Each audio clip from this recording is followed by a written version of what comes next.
नमस्कार विद्यार्थी मित्रांनो, विदर्भ आय एस अकॅडमीच्या या प्लॅटफॉर्मवर तुमच्या परत एकदा मनापासून स्वागत आहे.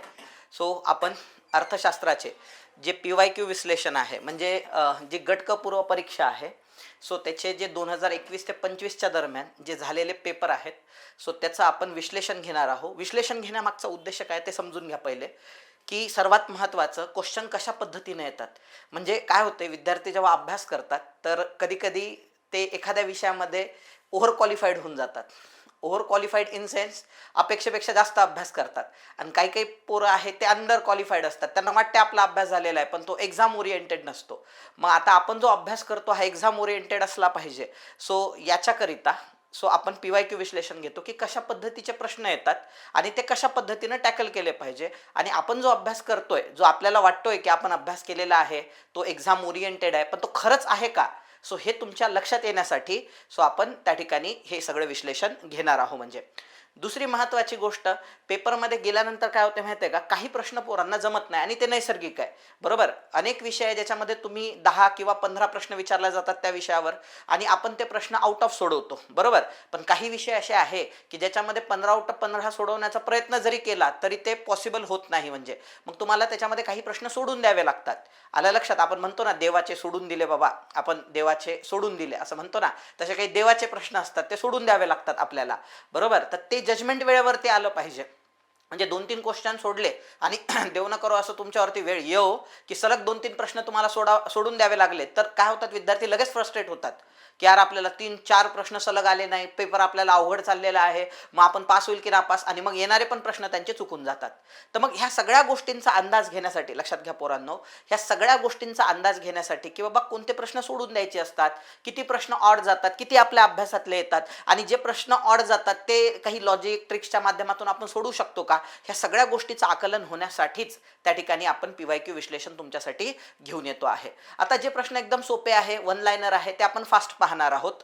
म्हणजे जे नॉर्मल अभ्यासाने एक ज्याचा अभ्यास सोसो आहे त्याला पण ते प्रश्न सुटायला पाहिजे, ते आपण थोडंसं फास्ट घेणार आहोत. आणि जिथं खरंच विश्लेषणाची गरज आहे, आणि मला असं कुठंतरी वाटते की आगामी कालखंडामध्ये जी 2026ला तुमची होणारी एक्झाम आहे त्याच्यामध्ये कदाचित हे प्रश्न येऊ शकतात आता 3 महिन्यानंतर.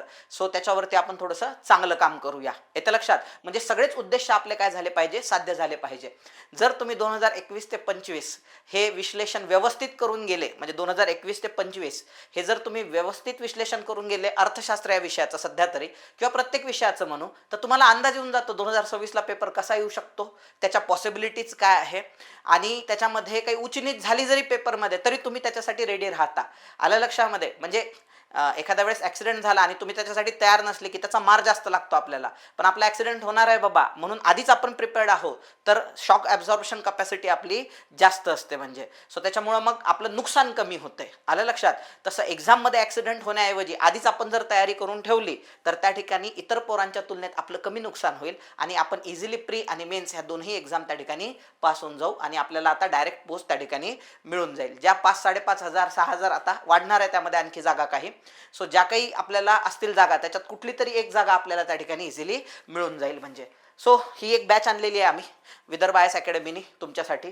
ज्यामधले मोस्ट ऑफ द जे विषय आहे, इतिहास आहे, समाजसुधारक आहे, भारताचा महाराष्ट्राचा इतिहास आहे, महाराष्ट्रातील समाजसुधारक, अर्थशास्त्र, राज्यशास्त्र, संपूर्ण विज्ञान, हे सगळे विषय मी स्वतः घेतो आहे. प्लस आमची टीम पण आहे मॅथ्स रिझनिंगसाठी. स्वतः सचिन सर त्या ठिकाणी आहे, सुजय सर चालू घडामोडी महाराष्ट्राच्या भूगोलाला आहे, गजानन सर तुम्हाला भारताचा भूगोल शिकवणार आहे. 1 ऑगस्टपासून ही बॅच सुरू होते. सध्या ती म्हणजे 1 ऑगस्टपर्यंत तुम्हाला ती 3,000 रुपयामध्येच त्या ठिकाणी उपलब्ध राहील बॅच. आणि त्याच्यामध्ये पॉसिबली जेवढे आपल्याला विश्लेषण घेता येईल पुढच्या 3 महिन्यामध्ये ते पण आपण घेण्याचा प्रयत्न करू. म्हणजे पुढे जाऊया आपण. बघा, आता पहिल्यांदा आपण काय करूया, 2021चा जो गट पूर्व परीक्षेचा होऊन गेलेला पेपर आहे त्याचं विश्लेषण पाहू. तुमच्या असं लक्षात येईल की प्रश्नांची जी पातळी आहे ती अत्यंत सोपी या कॅटेगरीमध्ये त्या ठिकाणी विचारण्यात आलेली आहे. काही प्रश्न जर सोडून दिले, आणि मी म्हटलं काही प्रश्न देवाचे असतात ते सोडून द्यायचे असतात, त्याच्या मागं खटपट करत बसण्याची गरज नसते किंवा त्याच्या मागं लागून आपला अभ्यासाचा वेळ घालवायची गरज नसते. चांगले चांगले जे प्रश्न आहे 12-13 प्रश्न ते आरामात सुटणारे असतात. आणि तुम्हाला हे रिअलाइज होण्यासाठी की बाबा खूप अवघड नाही आहे हे, आलं लक्षात, एक व्यवस्थित अभ्यास करून गेलं तर सगळं काही सोपं आहे हे रिअलाइज व्हावं म्हणूनच त्या ठिकाणी हे आपण घेऊन आलेलो आहे. चला, PYQ विश्लेषण हे तुमच्यासाठी घेऊन आलेलो आहे आपण.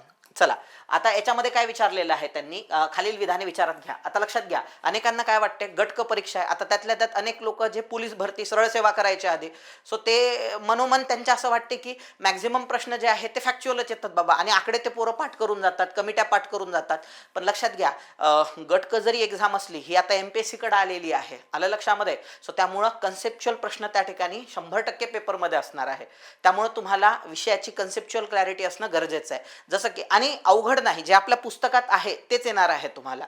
जसं की आता एक संकल्पना आहे निरपेक्ष दारिद्र्य आणि सापेक्ष. मी पहिले समजावून सांगतो आणि मग एक्सप्लेन करतो हा प्रश्न.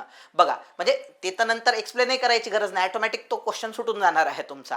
दारिद्र्य म्हणजे काय नेमकं, जेव्हा ज्या मूलभूत गरजा असतात आपल्या, अन्न, वस्त्र, निवारा, आरोग्य, शिक्षण, ह्या आपल्या ज्या बेसिक किंवा किमान मूलभूत गरजा आहे ती भागवण्याचीही आपल्यामध्ये क्षमता नसणे म्हणजे त्या ठिकाणी दारिद्र्य असणे असा त्याचा अर्थ होतो. तर दारिद्र्य दोन प्रकारचं असते. पहिला प्रकार आहे त्याला म्हणतात निरपेक्ष दारिद्र्य, दुसरा प्रकार असतो त्याला म्हणतात सापेक्ष दारिद्र्य. निरपेक्ष दारिद्र्य म्हणजे काय, याच्यामध्ये तुमचं कंपॅरिझन कोणासोबतच केल्या जात नाही. तुम्हाला कशाची रिक्वायरमेंट आहे, समजा मी आहे, मला कशाची रिक्वायरमेंट आहे, सो अन्न, वस्त्र, निवारा, आरोग्य, शिक्षण, मग हे जर पूर्ण झालं असेल, आलं लक्षात, तर मी APL म्हणजे अबोव पॉवर्टी लाईन, आणि हे जर मी पूर्ण करू शकत नसेल किंवा तेवढा खर्च करू शकत नसेल तर मी BPL. आता या दारिद्र्यामध्ये काय केलं, मी माझी रिक्वायरमेंट विचारात घेतली, म्हणून याला निरपेक्ष दारिद्र्य म्हणतात. सो निरपेक्ष म्हणजे याच्यामध्ये कोणासोबतही कंपॅरिझन केल्या जात नाही. उदाहरणार्थ, मला मागच्या वर्षी 90% मार्क पडले, यावर्षी 92% मार्क पडले, तर माझी प्रगती झाली असं म्हटलं जातंय, आलं लक्षात. याच्यात माझं कोणासोबत कंपॅरिझन केलं जात नाही. याच्या विरुद्ध जे सापेक्ष दारिद्र्य असते, सो याच्यामध्ये तुमचं कंपॅरिझन केलं जाते. उदाहरणार्थ, देशातील गरीब लोकांचं कंपॅरिझन श्रीमंत लोकांसोबत केल्या जाते, मग त्याला सापेक्ष दारिद्र्य असं म्हणतात. मग याच्यामध्ये काय केलं जाते, श्रीमंत गरीब सगळ्यांचा मिळून एक ॲव्हरेज काढला जातो. त्या ॲव्हरेज उत्पन्नाच्या वर कमावणारे सगळे APL आणि ॲव्हरेज उत्पन्नाच्या कमी कमावणारे सगळे BPL. म्हणजे याच्यामध्ये श्रीमंत आणि गरिबांचं एकमेकांसोबत कंपॅरिझन केलं जाते. कंपॅरिझन जिथे आहे त्याला सापेक्ष म्हणतात, त्याला रिलेटिव्ह म्हणतात इंग्लिशमध्ये. आणि जिथं कंपॅरिझन नाही आहे, जिथं फक्त माझा विचार केला जातो, माझ्या नीड्सचा विचार केला जातो, त्याला निरपेक्ष दारिद्र्य म्हणतात.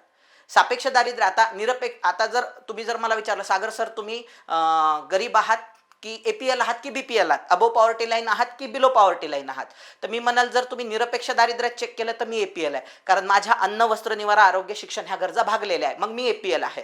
पण तुम्ही जर विचारलं मला, सर तुम्ही सापेक्ष दारिद्र्याचा विचार करता, तुम्ही गरीब आहे की श्रीमंत आहे, आणि तुमचं तुलना अंबानी सोबत होणार, मी तर म्हणाल अशा वेळेस मी गरीब नाही, डायरेक्ट भिकारी आहे, कारण अंबानीचं उत्पन्न भयानक आहे, माझं उत्पन्न जवळपास पण नाही त्याच्या. सो जेव्हा कंपॅरिझन केल्या जाते, सो तेव्हा त्याला सापेक्ष दारिद्र्य असं म्हणतात. सो सापेक्ष दारिद्र्यामध्ये आपल्या देशामधील एकूण उत्पन्नाचा ॲव्हरेज काढला जातो. समजा 3 लाख रुपये आहे वार्षिक, सो 3 लाखाच्या वर कमावणारे वार्षिक APL, कमी कमावणारे BPL.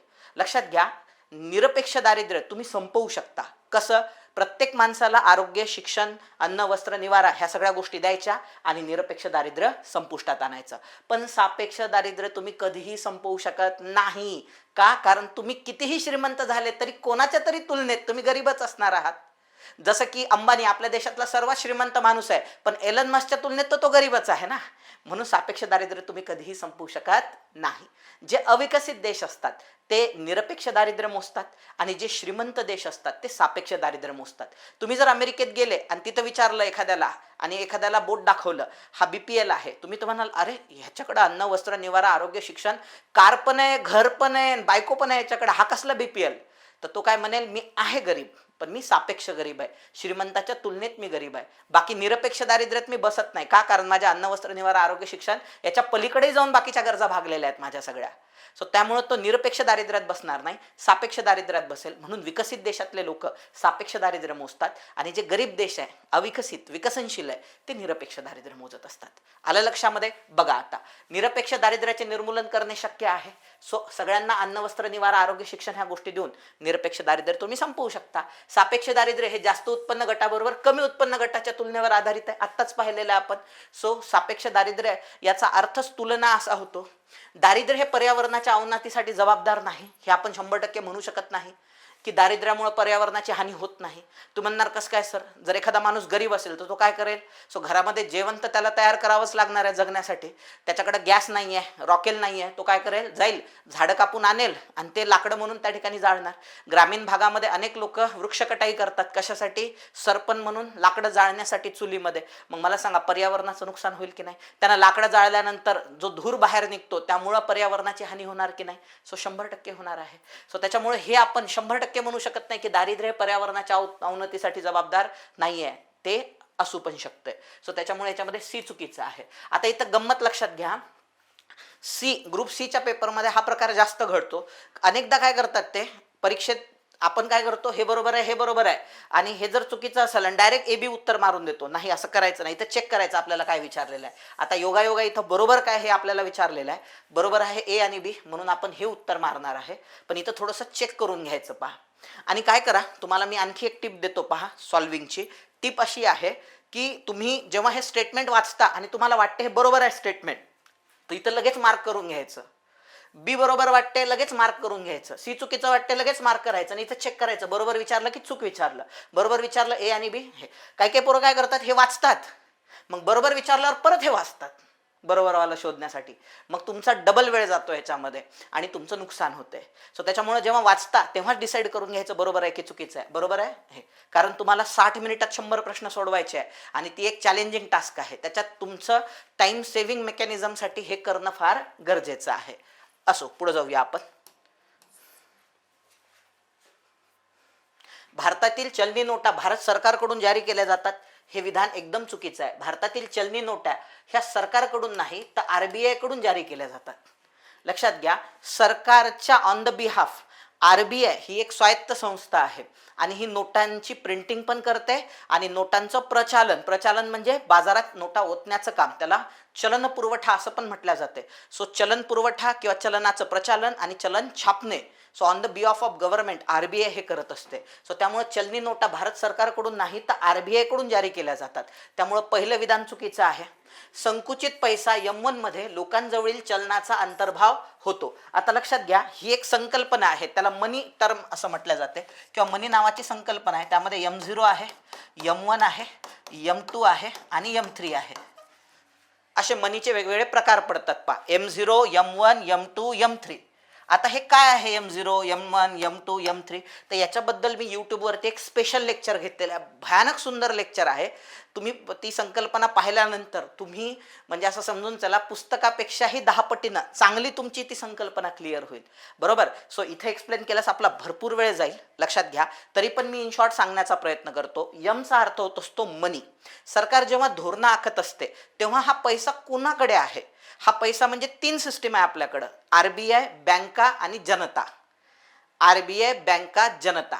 मग हा पैसा जो आहे बाजारातला, हा लोकांच्या हातात आहे, बँकांच्या हातात आहे की आरबीआयच्या हातात आहे? सो हे चेक केल्या जाते आणि त्यानुसार गव्हर्नमेंटला आरबीआयला पॉलिसीज आखाव्या लागतात. मग ते चेक करण्यासाठी ह्या टर्म आहे M0, M1, M2, M3. जर सगळा पैसा बाजारात असेल तर मग महागाई वाढेल. मग अशा वेळेस तो पैसा काढून आरबीआय कडे घेतला जातो किंवा बँकांकडे घेतला जातो. सगळा पैसा जर बँका आणि आरबीआय कडे असेल तर लोकांच्या हातात पैसा असणार नाही. त्यामुळे चलनवाढ होण्याऐवजी चलन घट घडून येईल, ते पण घातक आहे.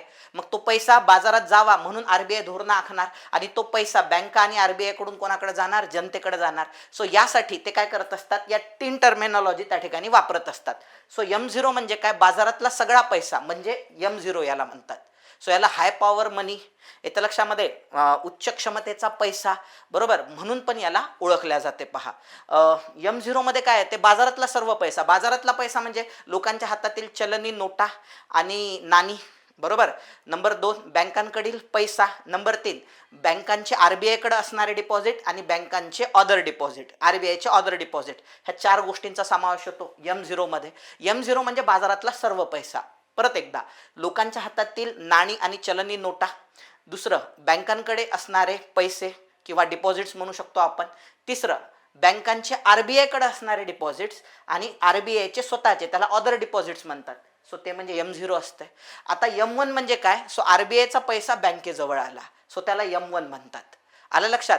जेव्हा लोक लॉंग टर्मसाठी पैसा गुंतवतात त्याला M2 म्हटल्या जाते, आणि आणखी म्हणजे 1 वर्षापेक्षा जास्त कालावधीसाठी गुंतवत असेल तर त्याला M3 म्हणतात. तर यांनी काय म्हटलेलं आहे, संकुचित पैसा M1 मध्ये लोकांजवळील चलनी नोटांचा अंतर्भाव असतो. हो, 100% असतो तो. आलं लक्षामध्ये? सो त्याच्यामुळे ह्याच्यामध्ये ए विधान चुकीचं आहे. आता बघा, इथं तुम्ही फसल्या गेले असते. जर तुम्ही बी बरोबर आणि डायरेक्ट बी मारलं असतं तर तुम्ही फसले असते परीक्षेत. म्हणून ती एक सवय लावून घ्या तुम्ही, की चेक करायची की विचारलं काय आपल्याला, तर इथं असं फुली मारून घ्यायची लगेच. म्हणजे आपल्याला क्रॉस विचारला, क्रॉस हे आहे, डायरेक्ट हे, आणि पुढचा प्रश्न. मग पोरं विचार करत बसतात तिथं, अयोग्य विचारलं मग बी योग्य आहे, अयोग्य आहे मग मारावं का बी, झालं. याच्यात वेळ जातो. एकदम सोपं, काहीच कॉम्प्लिकेटेड करायचं नाही. अयोग्य म्हटलं ना त्यांनी, ते इथं फुली मारून घ्यायची, आणि त्याच पद्धतीनं फुली इथं आहे, ए उत्तर आहे, पटकन सोडून घ्यायचं. जास्त त्याच्या भानगडीत पडायचं नाही, किंवा जास्त कॉम्प्लिकेटेड करून स्वतःचा वेळ घालवायचा नाही. लक्षात ठेवा. चला पुढे जाऊया आपण.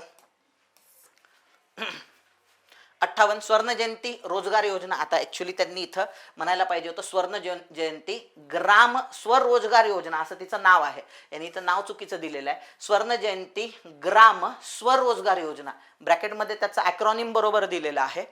आता स्वर्ण जयंती का बरं नाव पडलं? सर्वात पहिले 1997ला भारताच्या स्वातंत्र्याला 50 वर्ष पूर्ण झाले, म्हणून स्वर्ण जयंती शहरी स्वरोजगार योजना त्या ठिकाणी सुरू करण्यात आली.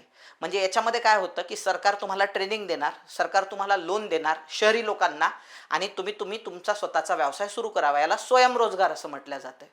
मग ही योजना हिट झाली, म्हणून 1999 मध्ये सरकारने स्वर्ण जयंती ग्राम स्वरोजगार योजना सुरू केली. म्हणजे याच्यात ग्रामीण भागातील लोकांना स्किल द्यायच्या, त्यांना पैसा द्यायचा, बँकेच्या माध्यमातून कर्जानी पैसा द्यायचा, स्वतः व्यवसाय सुरू करायला लावायचा. याला स्वरोजगार असं म्हणतात. म्हणजे मग ही जी स्वर्ण जयंती ग्राम स्वरोजगार योजना यांनी विचारलेलं आहे कोणामार्फत त्याची अंमलबजावणी केली जाते, म्हणजे याच्यातल्या बँका कोणकोणत्या आहे, तर व्यापारी बँका 100% असणार आहे ह्याच्यामध्ये. व्यापारी बँका म्हणजे काय? आपल्या SBI, ICICI, axis bank. So ज्या ठेवी स्वीकारतात आणि कर्जाने पैसे देतात त्याला व्यापारी बँका म्हणतात. म्हणजे व्यापारी बँका खाजगी पण असू शकतात, सरकारी पण असू शकतात. प्रादेशिक ग्रामीण बँका, अहो ग्रामीण भागाच्या विकासासाठी इथं म्हणून म्हटलं ना, इथं ग्रामीण शब्द जर आला असता ना, ग्रामीण शब्द जर या ठिकाणी आला असता तर आणखी सोपा झाला असता प्रश्न. तर ह्यांनी जेव्हा ॲक्रॉनिम दिला तेव्हा ग्रामीण शब्द वापरला नाही ह्यांनी. सो ग्रामीण जर आला असता तर प्रादेशिक ग्रामीण बँक लगेच मारलं असतं तुम्ही उत्तर. प्रादेशिक ग्रामीण बँका आहेच कोणासाठी? सो ग्रामीण भागातील गरीब लोकांसाठी. ग्रामीण भागात जे गरीब लोक आहे कामाला असतात, सो त्यांच्यासाठीच ही बँक आहे. सो त्याच्यामुळे ती देणारच आहे त्यांना कर्जाने. सहकारी बँका पण त्याच्यासाठीच असतात. लक्षात घ्या, परदेशी बँका ग्रामीण भागात जाऊन कशाला कर्ज देतील? काही संबंध आहे का त्याचा? नाही. सो परदेशी बँकांचा उद्देश हा ग्रामीण भागाचा विकास हा मुळात नसतोच. सो ग्रामीण भागामध्ये सहकारी बँका असतात, प्रादेशिक ग्रामीण बँका असतात, व्यापारी बँका असतात. त्यामुळे ह्या प्रश्नाचं उत्तर काय असलं पाहिजे? ABC असलं पाहिजे. याच्यावरून एक गोष्ट तुमच्या लक्षात येते ह्या प्रश्नाकडे पाहिल्यानंतर, की तुम्हाला स्कीमचा पण अभ्यास व्यवस्थित करावा लागणार आहे. म्हणजे तुम्हाला 2026च्या पेपरमध्ये सरकारी योजना 100% येणार आहे. आलं लक्षात? मी टेलिग्रामवर माझ्याकडे एक नोट्स आहे याची, मी ती टाकून देतो. तेवढ्या योजना जरी करून गेले तरी तुम्हाला हेल्प होईल एक्झामला जाताना. पण योजना करायच्या आहे. योजनेवर मिनिमम 2 क्वेश्चन येणार आहे तुम्हाला. एक तर तुम्हाला योजनेवरती क्वेश्चन चालू घडामोडीत येतील, किंवा योजनेवरती तुम्हाला क्वेश्चन इकॉनॉमिक्समध्ये येतील. पण येतील नक्की, हे पाहिल्यानंतर तुमच्या लक्षात येते. अत्याधुनिक तंत्रज्ञानाचा वापर केल्यामुळे कोणत्या प्रकारची बेरोजगारी उद्भवते? तर ती बेरोजगारी असते तांत्रिक बेरोजगारी. ऑब्वियस आहे. नवीन जर आता बघा ना, AI तंत्रज्ञान आलं, बरोबर, तर ऑब्वियस आहे AI तंत्रज्ञान आल्यामुळं अनेक लोकांचे त्यामध्ये जॉब जाणार. म्हणजे आता विचार करा ना, आमच्याच फील्डमध्ये सांगतो, आधी डिझायनर असायचे पहा तुमचे थंबनेल. आता आपण ती सिस्टीम कायम ठेवलेली आहे, पण तुम्ही अनेक अकॅडमीजचे थंबनेल पहा, AIने तयार केलेले असतात. मग विचार करा, जे लोक हे बनवून द्यायचे आम्हाला, बरोबर, आधी नोट्ससाठी वेगवेगळ्या डायग्राम्स लागायच्या, सो ते आता सगळं AIने केलं जाते. त्यामुळे हे जे सगळे डिझायनर क्लास होता हा सगळा स्पॉइल झालेला आहे, बर्बाद झालेला आहे. त्यांच्यामध्ये बेरोजगारी आली. आलं लक्षामध्ये? काही दिवसांनी आमच्या फील्डमध्ये असं असेल की AI टीचर येऊन तुम्हाला सगळं काही शिकवतील. सो सगळे टीचर बेरोजगार होऊन जातील त्याच्यामध्ये. आलं लक्षात? अनेकदा तर असं होईल की तुम्हाला शाळेतही जायची गरज पडणार नाही. सो AIने तुम्ही घरात मध्येच काय करू शकता? टीचिंग करू शकता किंवा लर्निंग करू शकता. आलं लक्षामध्ये? सो त्याच्यामुळे ह्याला कोणती बेरोजगारी म्हणतात? तांत्रिक बेरोजगारी म्हणतात. तंत्रज्ञानाच्या आगमनामुळे जी बेरोजगारी निर्माण होते याला कोणती बेरोजगारी म्हणतात? टेक्निकल किंवा तांत्रिक. चक्रीय बेरोजगारी म्हणजे काय? सो जे आपण म्हणू शकतो की जे विकसित देश आहेत त्याच्यामध्ये तेजी मंदीचे चक्र असतात. जेव्हा अर्थव्यवस्था तेजीत असते तेव्हा सगळ्यांकडे जॉब असतो आणि जेव्हा मंदी येते तेव्हा सगळ्यांचे जॉब जातात. सो ह्या तेजी मंदीच्या चक्रामुळं जी बेरोजगारी निर्माण होते त्याला चक्रीय बेरोजगारी म्हणतात. हंगामी बेरोजगारी तुम्हाला कृषी क्षेत्रात पाहायला भेटते. आपल्या इथं मोस्ट ऑफ द शेती ही कोरडवाहू शेती आहे. 4 महिने सगळ्यांकडे जेव्हा हंगाम असतो म्हणजे आपल्या ह्याचा आपण त्याला खरीपाचा हंगाम असतो. सो 4 महिने पावसाचे दिवस असतात तेव्हा सगळ्यांकडे जॉब असतात. 8 महिने गावाकडे लोक बेरोजगार असतात. याला हंगामी बेरोजगारी म्हणतात. प्रचंड बेरोजगारी हा लय महत्वाचा प्रकार आहे बेरोजगारीचा. हा पण तुम्हाला मोस्ट ऑफ द कृषी क्षेत्रामध्ये त्या ठिकाणी पाहायला भेटतो. त्याला डिस्ग्विस अनएम्प्लॉयमेंट म्हणतात.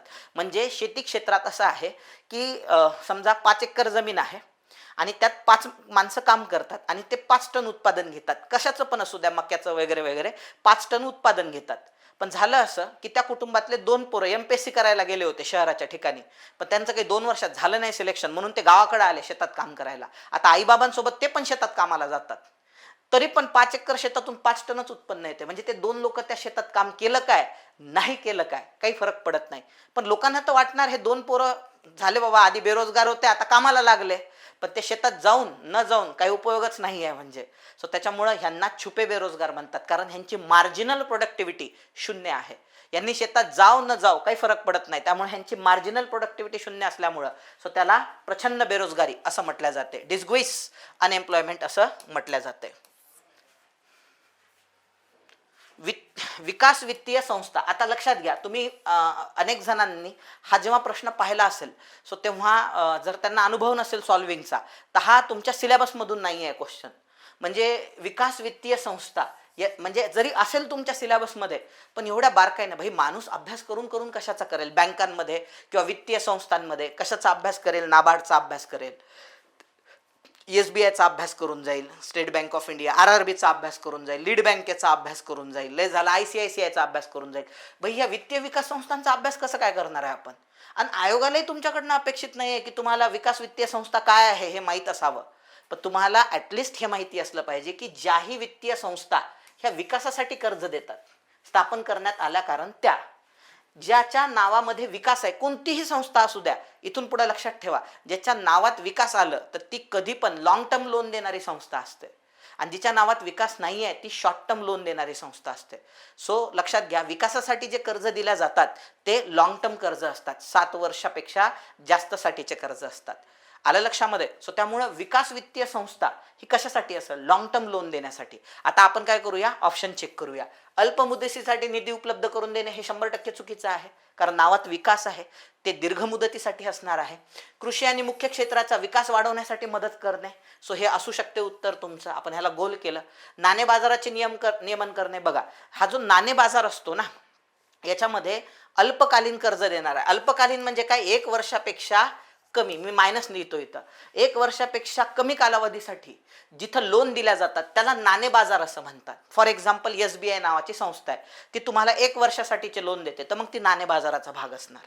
आलं लक्षामध्ये? सो त्याच्यामुळं आपली विकास संस्था आहे, त्यामुळे नाणे बाजाराचा बिलकुल भागच नाही येते. भांडवली बाजाराचे नियमन करणे. बाजार 2 प्रकारचे असतात, नाणे बाजार, भांडवली बाजार. भांडवली बाजारामध्ये लॉंग टर्मसाठी काय केल्या जातात, त्या ठिकाणी इन्व्हेस्टमेंट केल्या जातात, आणि नाणे बाजारामध्ये शॉर्ट टर्मसाठी. तर मग इथं हे पण विकास म्हणजे लॉंग टर्मच आहे. भांडवली बाजाराचे नियमन करतात, हे पण उत्तर असू शकते. पहा, हे पण उत्तर असू शकते. आता बघा, याच्यामध्ये ए आणि सी नाही आहे, त्याच्यामुळे हा ऑप्शन कटला, हा पण ऑप्शन कटला, इथं पण सी आहे, ऑप्शन कटला. म्हणजे उत्तर काय शिल्लक राहते? फक्त बी राहते शिल्लक, आणि तेच तुमचं उत्तर आहे. आता इन केस बरोबर तुम्हाला एवढं आकलन नसेल किंवा तुमचा एवढा अभ्यास नसेल तरी पण तुम्ही काळजी करू नका. तुम्हाला जर त्यांनी विचारलं विकास वित्तीय संस्था, याच्या पूर्ण ह्याच्यामध्ये म्हणजे ह्या पूर्ण ऑप्शन्समध्ये विकास फक्त इथंच आलेला आहे. कुठं आलेला आहे शब्द? विकास. आणि ह्याला एक्सप्लेन जास्त केला गेलेला आहे. बघा ना, बाकी ठिकाणी एक्सप्लेनेशन जास्त नाही आहे. ह्यांनी काय म्हटलेलं आहे? कृषी आणि मुख्य क्षेत्राचा विकास वाढवण्याकरिता मदत करणे. मग इथं काय केलेलं आहे? कृषी आणि मुख्य क्षेत्रांचा याला एक्सप्लेन केला गेला आहे, कृषी आणि मुख्य क्षेत्राचा विकास वाढवण्याकरिता मदत करणे. आता यांना हे जर विधान चुकीचं असलं असतं तर लक्षात घ्या, त्यांनी काय दिलं असतं माहिती आहे का? कृषी आणि मुख्य क्षेत्राला मदत करणे असं देऊन दिलं असतं, जर हे विधान चुकीचं असलं असतं. पण हे विधान बरोबर विधान त्यांना द्यायचं होतं. बरोबर विधान देताना त्याला नॉर्मल केसेसमध्ये, आता मी असं कधीच म्हणत नाही हे विधान लांब आहे म्हणून उत्तर मारा तुम्ही, हे मी तुम्हाला बिलकुल म्हणत नाही आहे. मी व्यवस्थित ऐकून घ्या काय सांगतोय तुम्हाला. याच्यामध्ये एक्सप्लेन जास्त केल्या गेलेलं आहे. आणि जेव्हा एखाद्या गोष्टीला एक्सप्लेन केल्या जाते, म्हणजे माझं तर तुम्हाला हे आव्हान राहील, म्हणजे गट अ गट ब गट क कोणत्याही परीक्षेची तयारी करा तुम्ही, माझं तुम्हाला आव्हान राहील की तुम्ही काय करा माहिती आहे का, की तुम्ही याच्यामध्ये एवढे शार्प होऊन जा की परीक्षेमध्ये स्टेटमेंट जर तुम्हाला उत्तर माहिती नाही आहे तर तुम्हाला फक्त आणि फक्त स्टेटमेंटची लँग्वेज पाहून तुम्हाला उत्तर मारता आलं पाहिजे. असं जर केलं तर तुम्ही ऐकलं असेल कट ऑफ कुठेतरी 52-53 मार्कावर लागतो, आलं लक्षामध्ये मोस्ट ऑफ द केसेसमध्ये. आणि तुम्हाला स्कोअर काढणारे पोरं 65 आणि 70 मार्कवाले दिसतात आणि मेन्समध्ये पण एवढा स्कोअर करतात आणि पोस्ट काढून मोकळे होतात. मग काय त्यांना सगळाच अभ्यास असतो का? त्यांना माहीत असते का विकास वित्तीय संस्था काय? त्यांना काही माहीत नसते, पण त्यांना हे माहिती असते की बरोबर उत्तर कसं काढायचं. म्हणून ह्या प्रश्नाचं उत्तर फक्त काय आहे त्या ठिकाणी बी आहे. लक्षात असे भरपूर वे असतात सॉल्व्ह करण्याचे बरं का, लक्षामध्ये. आता याच्यात असाही एक ॲटिट्यूड असतो पहा, विकास वित्तीय संस्था स्थापन करण्यात आल्या कारण त्या, अरे भाई जेव्हा ही संस्था स्थापन होते ती कोणत्याही एका उद्देशासाठी स्थापन होत असते, त्याच्यामुळे हे दोन ऑप्शन इथंच कटून जातात. मग एक तर ए बरोबर आहे किंवा फक्त बी बरोबर आहे. मग ए आणि बी मध्ये पण तुम्ही काय करू शकता, जजमेंट घेऊ शकता. असे अनेक प्रकारे तुम्ही उत्तर सोडवू शकता. याचं नॉलेजने सोडू शकता, लॉजिकने ट्रिक्स सोडू शकता, ट्रिक्सने सोडवू शकता. ट्रिक्स काय आहे, इथं विकास शब्द आलेला आहे, इथं विकास शब्द आलेला आहे, मग हे बरोबर असण्याची शक्यता जास्त. आणखी काय, जास्त एक्सप्लेन करण्यात आलेलं आहे म्हणून हे उत्तर बरोबर असण्याची शक्यता जास्त. कारण कोणतं पण एकच असणार आहे, बरोबर. सो कोणतं तरी एकच असणार आहे म्हणून हे जे 2-2 वाले ऑप्शन आहे कटले. एक तर उत्तर 1 बरोबर आहे किंवा 3 बरोबर आहे. अशाही मेथडने तुम्ही सॉल्व्ह करू शकता. चला पुढे जाऊया आपण. बघा आता नाबार्ड मी तुम्हाला सांगतो पहा. बघा आता मी जे तुम्हाला समजावून सांगितलं तेच परत इथं रिपीट झालेलं आहे. आता नाबार्ड, तुम्हाला फक्त नाबार्डचा लॉंग फॉर्म जरी माहीत असला ना, नाबार्डचा लॉंग फॉर्म जरी माहीत असला, national bank for agriculture and rural development. मग मला आता भविष्यात तुम्हाला जर प्रश्न आला परीक्षेत की बाबा किंवा असं स्टेटमेंट आलं की नाबार्ड नावाची संस्था ही अल्पमुदती कर्ज देते, 100% चुकीचं आहे. का बरं? कारण तिच्या नावात डेव्हलपमेंट आहे. डेव्हलपमेंटल लोन कधीच अल्प कालावधीसाठी नसतात, हे दीर्घ कालावधी, मध्यम किंवा दीर्घ मुदती असतात. म्हणजे आता यांनी काय विचारलंय, नाबार्डच्या नावात आहे national bank for agriculture and rural development. लक्षात, नाबार्ड ही कृषी क्षेत्र आणि ग्रामीण विकासासाठी कर्ज देणारी शिखर संस्था आहे. शिखर संस्था म्हणजे काय, तिथं सामान्य माणूस कर्ज घ्यायला जाऊ शकत नाही. सामान्य माणसाला ज्या वित्तीय संस्था, मग ती कोणतीही बँक असो, जी सामान्य माणसाला शेतीसाठी आणि ग्रामीण विकासासाठी कर्ज देते आहे, सो त्या संस्थेला पैसे कमी न पडू देणे. समजा SBIचा एक फंड आहे जो ग्रामीण भागासाठी रिझर्व्ड आहे आणि तो संपला आणि मग शेतकरी यायला लागले आम्हाला पण कर्ज पाहिजे, आपण SBI म्हणते तुमच्यासाठी असणारा फंड आमचा संपला, तर ते होऊ नाही द्यायचं. सो हे काम नाबार्डचं आहे. सो नाबार्ड कोणत्याही वित्तीय संस्था ज्या ग्रामीण भागात काम करतायत, ज्या शेतीसाठी काम करतायत, त्यांना फंड्स कमी पडू देत नाही. कोणती संस्था? नाबार्ड. म्हणून हिला शिखर संस्था म्हटल्या जाते. म्हणून लक्षात घ्या, नाबार्ड कृषी क्षेत्राच्या विकासाकरता कर्जाची सोय करते. नावातच उत्तर आहे, त्याचं नावच आहे नाव ॲग्रिकल्चर अँड रुरल डेव्हलपमेंट, त्याच्यासाठीच काम करणार. नाबार्ड ग्रामीण व्यवसायांना कर्ज पुरवठा करते, एकदम बरोबर आहे, हे पण बरोबर आहे. ती ग्रामीण भागासाठीच आहे, रुरल डेव्हलपमेंटसाठीच आहे. नाबार्ड शहरासाठी काम करेल का? नाही, तिच्या नावातच रुरल आहे ना, ती शहरासाठी काम करणार नाही. म्हणून याचं उत्तर काय, फक्त ए आणि बी असलं पाहिजे. ती ग्रामीण भागाच्या विकासासाठी जे ग्रामीण कारागीर असतात, ग्रामीण कुटीर उद्योजक असतात, लघु उद्योजक असतात, सूक्ष्म उद्योजक असतात, व्यावसायिक असतात, त्याच्यानंतर कौशल्यवाले लोक असतात, कारागीर म्हणतो आपण, ह्या सगळ्यांना ती कर्ज पुरवठा करते. त्यामुळे ह्या प्रश्नाचं उत्तर काय आहे, अ आणि ब बरोबर आहे. चला पुढे जाऊया आपण. खालीलपैकी कोणती संकल्पना राष्ट्रीय उत्पन्न या संकल्पनेशी संबंधित आहे? हा पण सिलेबस मधला क्वेश्चन आहे. राष्ट्रीय उत्पन्न ही प्रवाही संकल्पना आहे. राष्ट्रीय उत्पन्नामध्ये काय होत असते, उद्योगांमधील जो काही पैसा आहे तो ग्राहकांकडे आणि ग्राहकाचा पैसा उद्योगांकडे हे सतत फिरत राहते, म्हणून याला काय म्हणतो आपण, प्रवाही संकल्पना असल्याचं. समतोल अंदाजपत्रक, भाई हा प्रश्न जनरल लॉजिकने पण सोडवता येते. नॉर्मली जे बजेट असते ते 3 प्रकारचं बजेट असते. एक तुटीचा अर्थसंकल्प, ज्यामध्ये खर्च जास्त जमा कमी, मग तूट निर्माण होते म्हणून त्याला तुटीचा अर्थसंकल्प. भारतासारख्या विकसनशील देशांमध्ये तुटीचा अर्थसंकल्पच मांडला जातो. का? कारण भारताच्या सारख्या विकसनशील देशात किंवा गरीब देशात जमा कमी असते आणि खर्च जास्त असतो, कारण आपण विकासाच्या वाटेवर आहे, म्हणून आपल्या इथं तुटीचा अर्थसंकल्प मांडला जातो. जे श्रीमंत देश असतात तिथं शिलकीचा अर्थसंकल्प मांडला जातो. विकास पूर्ण झालेला असतो, खर्च कशावर करावा कळत नाही त्यांना, त्यामुळे त्यांची जमा जास्त असते आणि खर्च कमी असतो, म्हणून त्याला शिल्कीचा अर्थसंकल्प म्हणतात. आणि जेव्हा जमा आणि खर्च सारखाच असतो तेव्हा त्याला समतोल अर्थसंकल्प असं म्हणतात. बरोबर, बॅलन्स्ड बजेट असं म्हणतात. म्हणजे सो त्याच्यामुळे ह्याचं कसं आहे, सो महसूल, सार्वजनिक महसूल आणि सार्वजनिक खर्च समान असणे, म्हणजे पर्याय क्रमांक 3 हे तुमचं उत्तर असलं पाहिजे. सोपा प्रश्न आहे हा. चला पुढे जाऊया आपण.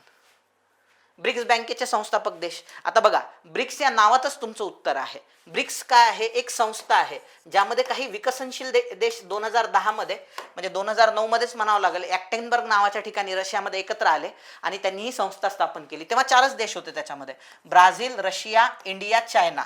नंतर पुढे चालून साऊथ आफ्रिका आल्यामुळे त्याला आता ब्रिक्सा असं म्हणतात, म्हणजे किंवा ब्रिक्स असं म्हणतात.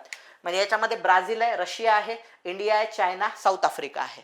सो ह्या देशांची मिळून ब्रिक्स किंवा ब्रिक्सा ही संस्था तयार होते. ह्या देशांनी कुठेतरी वर्ल्ड बँकेला काउंटर करण्यासाठी 2014 मध्ये वर्ल्ड बँकेला काउंटर करण्यासाठी नॅशनल डेव्हलपमेंट बँक किंवा न्यू डेव्हलपमेंट बँकेची स्थापना केली. याला न्यू डेव्हलपमेंट बँक किंवा ब्रिक्स बँक पण म्हणतात. मग ह्यामध्ये हे सगळेच देश होते. मग आता तुम्हाला ऑप्शनमध्ये पहा बरं, ब्राझील, रशिया, भारत हे तर होतेच होते, चीन आणि दक्षिण आफ्रिका पण होते, बेल्जियम, दक्षिण कोरिया, जापान, वेपान यांचा काही संबंध नाही, म्हणून उत्तर काय ए आणि बी. पहा बरं किती सोपे प्रश्न असतात, एकदम सोपे प्रश्न असतात पहा एक्झाम मध्ये. पुढे जाऊया आपण.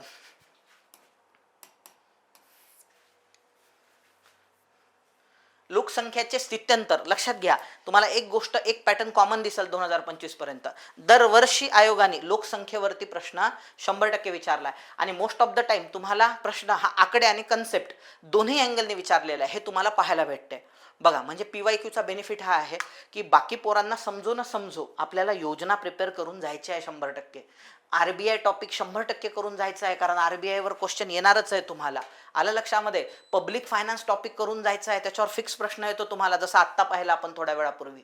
तुम्हाला हेच अनालिसिस करायचं आहे. इतर पोरांपेक्षा तुम्हाला वेगळं बिहेव करायचं असेल आणि ही परीक्षा इझिली क्रॅक करायची असेल तर सगळं तर करायचंच आहे, त्याबद्दल दुमत नाही, पण सगळ्यामध्ये काय चांगलं करून जायचं आहे हे तुमच्या लक्षात आलं पाहिजे. म्हणजे सो लोकसंख्येचे स्थित्यंतर कोणत्या कारणामुळे घडते, म्हणजे लोकसंख्या ट्रान्झॅक्शन, लोकसंख्या कशामुळे बदलते आहे, तर मृत्यूदर बदलल्यास ऑब्वियस आहे, मृत्यूदर जर वाढला तर लोकसंख्या कमी होईल, मृत्यूदर कमी झाल्यास लोकसंख्या वाढेल, होते ना स्थित्यंतर त्याच्यामुळे. तसंच जननदरामुळे, जननदर वाढला की लोकसंख्या वाढेल, जननदर कमी झाला की लोकसंख्या कमी होईल. उत्पन्न वितरणातील बदल, आता उत्पन्न बदलल्यास लोकसंख्येचं स्थित्यंतर काही संबंध नाही आहे. नागरीकरण काही संबंध नाही आहे. भाई ओव्हरऑल लोकसंख्या जी आहे ती तेवढीच राहील ना, फक्त ग्रामीण भागातले लोक शहरात जातील त्याला शहरीकरण म्हणायचं आणि शहरातले ग्रामीण भागात गेले तर ग्रामीणीकरण म्हणायचं, पण त्याच्यामुळे टोटल लोकसंख्या तर तेवढीच राहील, लोकसंख्येचं काही स्थित्यंतर होणार नाही त्याच्यामुळे. म्हणून प्रश्नाचं उत्तर आहे ए आणि बी. कोणत्या योजनेद्वारे, बघा आता एकाच याच्यामध्ये परत एक योजना विचारली, म्हणजे 2 प्रश्न योजनेवर झालेले एकाच वर्षामध्ये बरं का. कोणत्या योजनेद्वारे गरीब महिलांना मोफत गॅस कनेक्शन दिले जाते, तर लक्षात घ्या तिचं नाव होतं उज्ज्वला योजना. पूर्ण नाव आहे प्रधानमंत्री उज्ज्वला योजना. ही 2016ची योजना आहे आणि ही योजना आयोगाने वारंवार विचारलेली आहे. परत आली परीक्षेत तर चुकलं नाही पाहिजे म्हणून ऐकून घ्या. उज्ज्वला योजना, हिचं नाव आहे प्रधानमंत्री उज्ज्वला योजना. लक्षात घ्या, उजाला योजना वेगळी आणि उज्ज्वला योजना वेगळी. उजाला 2015ची आहे, त्याच्यात तुम्हाला CFL बल्ब दिला जाणार आहे, सॉरी LED बल्ब दिला जाणार आहे घरी, जेणेकरून घरात तुम्हाला हे करता आलं पाहिजे. सो त्याला उजाला म्हणतात कारण बल्बमुळे उजाला होणार आहे. ती 2015ची आहे, ही 2016ची आहे उज्ज्वला, प्रधानमंत्री उज्ज्वला योजना. सो याच्यामध्ये काय केलं जाणार आहे, सो महिलांना फ्रीमध्ये गॅस कनेक्शन दिलं जाणार आहे आणि वर्षातल्या 4 सिलेंडरवर 300 रुपयाची सबसिडी मिळणार आहे. पहिले 4 सिलेंडर, 5वं घेत असाल तर नाही मिळणार. 4 सिलेंडरसाठी 300 रुपयाची सबसिडी जे तुमच्या डायरेक्ट खात्यावरती येणार आहे. म्हणजे 4 त्रिक 12 म्हणजे 1200 रुपये डायरेक्ट तुमच्या खात्यावर येणार आहे, दरवर्षी महिलांच्या खात्यावरती येणार आहे. सो याच्यासाठी उज्ज्वला योजना होती, जेणेकरून आता जे वृक्ष कटाई करतात आणि त्याच्यामुळं ते चुलीत लाकडं जाळल्यामुळं धूर पण महिलांच्या शरीरात गेल्यामुळं त्यांचं आरोग्य डिग्रेड होते, हे होऊ नये म्हणून सरकारने योजना आणली उज्ज्वला योजना. आता ह्या बाकीच्या पण योजना आहे, आता सौभाग्य योजनेचं मला रिकॉल होत नाही आहे तेवढं, बरोबर. सो उज्ज्वला योजना लक्षात ठेवा. पुढे जाऊया आपण. सौभाग्य योजना बहुतेक इलेक्ट्रिसिटीसाठीच आहे, मला एक्झॅक्टली आठवत नाही आता. प्रधानमंत्री जनधन योजना सो इकॉनॉमिकल इन्क्लुजनसाठी आहे, 2014 सुरू झालेली योजना आहे 28 ऑगस्टला. सो ज्याच्यामध्ये जो व्यक्ती खातं उघडेल सरकारी किंवा कुठेही कोणत्याही बँकेमध्ये खातं उघडेल तर झिरो अकाउंट म्हणजे झिरो बेस खातं, म्हणजे कुठल्याही पद्धतीनं अकाउंटला पैसे नसताना पण तुम्ही खातं उघडू शकता. दुसरं, तुम्हाला 5,000चा ओव्हरड्राफ्ट मिळणार, म्हणजे तुमचे बँकेत पैसे नसताना पण तुम्ही 5,000चं कर्ज घेऊ शकता त्याच्यामध्ये. आणि तुम्हाला याच्यामध्ये ॲक्सिडेंट आणि मृत्यू या बाबतीत तुम्हाला पॉलिसी पण मिळणार, म्हणजे जर तुम्ही बँकेत अकाउंट उघडलं तर, म्हणजे तुमची डेथ झाली किंवा ॲक्सिडेंट झाला तर तुमची पॉलिसी पण ऑटोमॅटिक निघणार अकाउंट काढल्या. सो याला प्रधानमंत्री जनधन योजना म्हणतात. सो हिनं रेकॉर्ड केला होता, म्हणजे गिनीज बुक ऑफ वर्ल्ड रेकॉर्डमध्ये आपलं नाव गेलं होतं की अत्यंत कमी वेळामध्ये कोट्यावधी लोकांनी याच्यामध्ये अकाउंट उघडले होते. म्हणजे मोदीजी तेव्हा नवीन होते आणि ती सर्वात मोठी अचिव्हमेंट मानल्या गेली सरकारची. पुढे जाऊया. आयकरापासून प्राप्त होणारं उत्पन्न कोणाचं असते? केंद्र सरकारचं असते. इन्कम टॅक्स आहे, कॉर्पोरेट टॅक्स आहे, संपत्ती कर आहे, मालमत्ता कर आहे, बरोबर. व्यवसाय कर सोडून बाकी मोस्ट ऑफ द कर जे आहे ते केंद्राचेच असतात. व्यवसाय कर फक्त राज्याचा आहे, लक्षात ठेवा. व्यवसाय कर लावण्याचा अधिकार राज्य सरकारला आहे, बाकीचे मोस्ट ऑफ द कर केंद्र सरकारच लावत असते. सो त्याच्यामुळं आयकरापासून मिळणारे उत्पन्न हे केंद्र सरकारला मिळत असते. हा, ही गोष्ट वेगळी आहे. आयकर आकारते केंद्र, जमा पण केंद्रच करते, मात्र त्याची विभागणी केंद्र आणि राज्यामध्ये करून दिल्या जाते. लक्षामध्ये वाटून दिल्या जाते, मग केंद्र आणि राज्यामध्ये त्याचं वाटप केलं जाते. भारतात खालीलपैकी कोणती योजना गरिबी कमी करण्यासाठी, बघा परत योजनावर तिसरा प्रश्न बरं का, म्हणजे योजना किती महत्वाच्या आहे, पोरं किती दुर्लक्ष करतात योजनांकडे हे लक्षात येते तुम्हाला. रोजगार हमी योजना आहे, जवाहर रोजगार योजना आहे, हे सगळ्या जण म्हणजे तुम्हाला रोजगार देऊन दारिद्र्य दूर करण्यासाठीच्या योजना आहे ना. रोजगार हमी योजना आहे, जवाहर रोजगार योजना आहे, स्वर्ण जयंती शहरी रोजगार योजनाच त्याच्यासाठी असतात. यांनी काय विचारलं? नाही असं विचारलेलं आहे. यांनी नाही असं विचारलं तर सांस्कृतिक विकास योजनेचा आणि गरिबी निर्मूलनाचा अर्थार्थी संबंध असल्यामुळं चारही विधान चुकीचं आहे. चला पुढे जाऊया आपण. सोपा प्रश्न होता तो. जागतिक व्यापार संघटनेमुळे भारताचे कोणत्या बाबतीत जास्त नुकसान झाले? सांस्कृतिक क्षेत्र, पर्यटन क्षेत्र, राजकीय क्षेत्र, व्यापारासंबंधित बौद्धिक मालमत्तेचा हक्क. आता लक्षात घ्या, याच्यात हे मराठीत दिलेलं आहे, हे इंग्रजीत पण दिलेलं आहे, याच्यात ब्रॅकेटमध्ये पण माहिती आलेली आहे. Trade related intellectual property right, हेच तुमचं उत्तर आहे. का बरं? लक्षात घ्या. आधी काय व्हायचं माहित आहे का? आता फॉर एक्झाम्पल एखादा पाश्चिमात्य जगतात शोध लागला, समजा विमानाचा शोध लागला, तर तिथं काय केलं जाते माहित आहे का? पेटंट दिल्या जायचं ज्या माणसाने त्याचा शोध लावला, कारण त्यानं त्याचं पूर्ण जीवन त्या गोष्टीसाठी खर्ची केलेलं असायचं. आणि जेव्हा तो एखादी नवीन गोष्ट शोधायचा, लोक ती कॉपी करायचे. मग ह्यांनी त्यांनी संशोधन केलं तर याच उद्देशाने केलं त्याने संशोधन, की बाबा मला त्याच्यातून 4 पैसे मिळाले पाहिजे भविष्यामध्ये माझ्या संशोधनाचे. तर मग अशा वेळेस काय केलं जाते, तो मग त्यानं जो शोध लावलेला आहे तो एखाद्या कंपनीसोबत टायप करतो की तुमच्या कंपनीमध्ये माझा एवढा वाटा. लक्षात, तुम्ही जेवढंही प्रोडक्शन कराल त्याला पेटंट असं म्हणतात. म्हणजे मग आता दुसरे कोणीच त्याचं कॉपी करू शकणार नाही. जर कोणी कॉपी केलं, समजा विमानाचा शोध लावला आणि दुसऱ्यांनी विमानं बनवायचं म्हटल्यास तुम्हाला कुठेही जगात विमान बनवा, पण त्याचं तुम्हाला क्रेडिट कोणाला द्यावं लागेल, त्याची काही अमाऊंट 2% 3% ही त्या राईट्स बदलायला द्यावी लागणार ज्यांनी विमानाचा शोध लावला. मग आता भारतामध्ये काय होतं, जेव्हा हे यायचं होतं तेव्हा जगात कोणताही नवीन शोध लागला की त्याची कॉपी भारतात केल्या जायची आणि स्वस्तात विकल्या जायचं ते सगळं.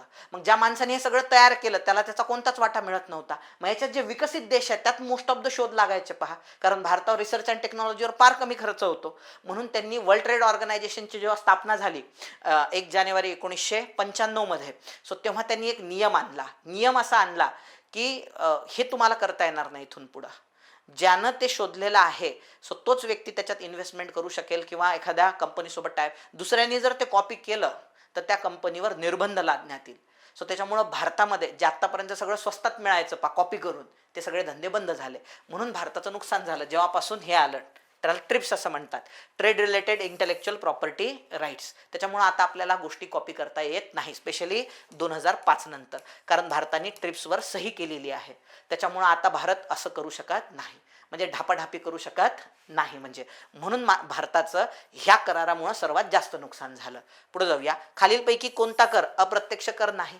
महामंडळ प्रत्यक्ष कर आहे, विक्री कर अप्रत्यक्ष कर आहे, उत्पादन कर हा तुमचा अप्रत्यक्ष कर आहे. आता नाही असं विचारलं त्यांनी, अप्रत्यक्ष कर. हा नाही आहे, हा प्रत्यक्ष कर आहे, हा प्रत्यक्ष कर आहे, जकात कर पण अप्रत्यक्ष आहे. म्हणजे विक्री कर अप्रत्यक्ष. अप्रत्यक्ष कर म्हणजे काय? नॉर्मली एका माणसावर तो कर आकारला जातो आणि वसूल जेव्हा दुसऱ्याकडून केला जातो. उदाहरणार्थ सरकारने माझ्यावर जीएसटी लावला, मी विद्यार्थ्यांकडून वसूल करणार, मग याला अप्रत्यक्ष कर म्हणतात. पण सरकारने माझ्यावर इन्कम टॅक्स लावला तर माझ्या खिशातून मला तो द्यावा लागतो. कॉर्पोरेट टॅक्स लावला तर मला माझ्या खिशातून द्यावा लागतो, मग त्याला प्रत्यक्ष कर म्हणतात. म्हणजे ज्या माणसावर कर आकारला त्याचं बर्डन त्याच माणसावर येत असेल तर त्याला प्रत्यक्ष कर म्हणतात. आणि ज्या माणसावर कर आकारला पण बर्डन तो त्याच्या ग्राहकावर ढकलत असेल तर त्याला काय म्हणतात? अप्रत्यक्ष कर. तर हे सगळे उत्पादन कर, विक्री कर, जकात कर हे सगळे अप्रत्यक्ष कर आहे. सरकारने किती कर वाढवले तर त्याचं दुकानदाराला टेन्शन येत नाही, व्यापाराला टेन्शन येत नाही, टेन्शन ग्राहकांना येते. कारण ग्राहकांसाठी त्याच्या किमती वाढून जातात. समजा ही बॉटल आहे 100 रुपयाची आहे आणि सरकारने त्याच्यावर उत्पादन कर लावला 20 रुपये, तर उत्पादन करणारा थोडी स्वतःच्या खिशातून ते पैसे देणार आहे. तो ग्राहकाला विकताना बॉटल 120 रुपयाची विकेल, 100 स्वतः ठेवेल, 20 गव्हर्नमेंटला देऊन देईल. सो त्याच्यामुळे त्याला अप्रत्यक्ष कर म्हणतात. कारण ह्याचं बर्डन ग्राहकावर येते, जो उत्पादन घेतो किंवा जो विकतो त्याच्यावरती येत नाही. सो त्याच्यामुळे विक्री कर, उत्पादन कर, जकात कर हे सगळे काय आहे? प्रत्यक्ष कर आहे. यांनी काय विचारलं? अप्रत्यक्ष कर नाही. तर महामंडळ कर हा प्रत्यक्ष कर असल्यामुळे तो अप्रत्यक्ष कर नाही. आलं लक्षामध्ये? म्हणून त्याचं उत्तर 1 आहे. चला, आता इथं आपले हे 2021चे प्रश्न त्या ठिकाणी कंप्लीट होतात. आता आपण थोडंसं 2022 कडे वळूया. टप्प्याटप्प्याने घेऊ आपण. 2022 कडे जाऊया. रेपो रेट म्हणजे काय? लक्षात घ्या, आरबीआय बँकांना कर्ज देत असतात. मग आणखी तुम्ही एक गोष्ट चांगली लक्षात घ्या, दरवर्षी आरबीआयवर 1 नाही तर 2 क्वेश्चन आहे. मागच्या पेपरमध्ये पण 1 क्वेश्चन होता, ह्या पेपरमध्ये 1 ते 2 क्वेश्चन आहे. म्हणजे याचा अर्थ येणाऱ्या पेपरमध्ये पण ते 2023चा जो पेपर आहे त्याच्यातही आरबीआयवर क्वेश्चन आहे. 24च्या पण पेपरवर आरबीआय मध्ये क्वेश्चन आहे. म्हणजे आरबीआयवर येणारच आहे क्वेश्चन, हे तुमच्या लक्षात येते त्याच्यातून. रेपो रेट म्हणजे काय? लक्षात घ्या, रेपो दर म्हणजे काय? सो त्याला रिपर्चेसिंग ऑब्लिगेशन रेट म्हणतात, रेपो रेट म्हणतात त्याला. आरबीआय काय करत असतात? बँकांना कर्ज देत असतात. आणि बँका कोणाला कर्ज देत असतात? मार्केटमध्ये कर्ज देत असतात. लक्षात घ्या, ह्या आरबीआय जेव्हा बँकांना कर्ज देते, आरबीआय काय करते? बँकांना कर्ज देते. बँकांना कर्ज देत असताना फुकट देत नाही, त्याच्यावर काय करते? व्याजाचा दर आकारते. आरबीआय बँकांना कर्ज देताना, ते पण अल्पमुदती कर्ज देताना, कोणतं कर्ज देताना? अल्पमुदती.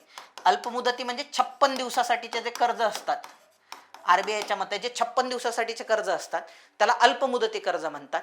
सो आरबीआय जेव्हा अल्पमुदती कर्ज देते 56 दिवसासाठी, सो तेव्हा त्या कर्जावरती जे व्याजाचा दर आकारला जातो सो त्याला रेपो रेट म्हणतात. मग याच्यासाठी बँक काय करत असते? आरबीआयकडे तारण म्हणून काहीतरी ठेवत असते. सो बँकेला 56 दिवसानंतर जेव्हा ते कर्ज व्याजासकट परत करायची वेळ असते, ते तारण सोडवणे बंधनकारक असते. म्हणून त्याला रिपर्चेसिंग, कशाचं रिपर्चेस करायचं आहे? बँकेला ठेवलेलं तारण रिपर्चेस करायचं आहे. कोणाकडून? आरबीआय कडून. जेव्हा 56 दिवस होऊन जातात तेव्हा तारण परत घेणे आणि आपलं कर्ज आरबीआयचं घेतलेलं वापस देऊन देणे व्याजासकट, हे बंधनकारक असते बँकेवर. बँक असं नाही म्हणू शकत माझ्याकडे पैसे नाही, तुम्ही ते तारण बाजारात विकून टाका आणि तुमचे पैसे वसूल करा. नॉर्मली जसं मी बँकेमध्ये सोनं ठेवलं आणि माझ्याकडे पैसेच नाही भरायला, तर मी काय म्हणणार बँकेला? माझ्याकडे पैसे नाही आहे, एक काम करा, मी ठेवलेली प्रॉपर्टी किंवा सोनं तुम्ही विकून टाका बाजारात. इथं तसं नाही करतायत. इथं बँकेला आपण ठेवलेलं तारण हे वापस घेणं बंधनकारक असते, म्हणून त्याला म्हणतात रिपर्चेसिंग ऑब्लिगेशन, रेपो रेट. आलं लक्षामध्ये? So reserve bank of India व्यापारी बँकांना कर्ज देताना जो व्याजाचा दर आकारते आहे, बरोबर, ज्या दराने देते त्यालाच कोणता रेट म्हणतात? रेपो रेट म्हणतात. एकदम सोपा प्रश्न आहे बघा. परत लोकसंख्येवर क्वेश्चन आला. खालीलपैकी कोणते लोकसंख्या विस्फोटाचे कारण नाही? निरक्षरता. निरक्षर लोक जास्त लेकरं जन्माला घालतात, त्यांना वाटते जास्त लेकरं झाले म्हणजे घर पुढे येईल आपलं. विवाहाची सार्वत्रिकता, हां, सो सार्वत्रिक विवाहामुळे जास्तीत जास्त लेकरं जन्माला घालणार, कारण सगळीकडेच विवाह होतो आहे. एकत्र कुटुंब पद्धती, किती लेकरं जन्माला घालायला टेन्शन नाही. म्हणजे समजून चला, एक सिंगल पॅरेंट आहे किंवा दोघच जण आई बाबा, असे आई बाबा जास्त लेकरं जन्माला घालत नाही, कारण त्यांच्याकडून सांभाळणं होत नाही.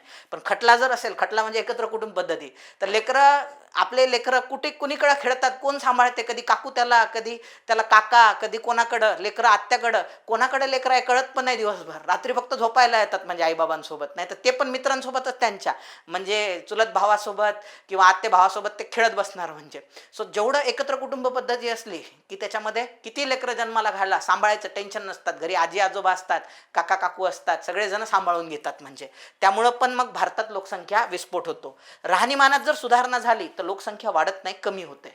आलं लक्षात? जर एखाद्या माणसाला राहणीमानात सुधारणा झाली तर त्याला चांगल्या आरोग्याच्या फॅसिलिटी मिळते. तो विचार करतो यार मी 1 लेकरू जन्माला घातलं तरी ते जगणार आहे, मग तो 10 लेकरं जन्माला घालत नाही. सो त्याच्यामुळे आहे ना लोकसंख्या कमी होते राहणीमानात सुधारणांमुळे. आणि तुम्हाला इथं नाहीच असं विचारलेलं आहे, म्हणून नाही उत्तर आहे फक्त ड. पर्याय क्रमांक 4 तुमचं उत्तर असलं पाहिजे. पुढे जाऊया आपण.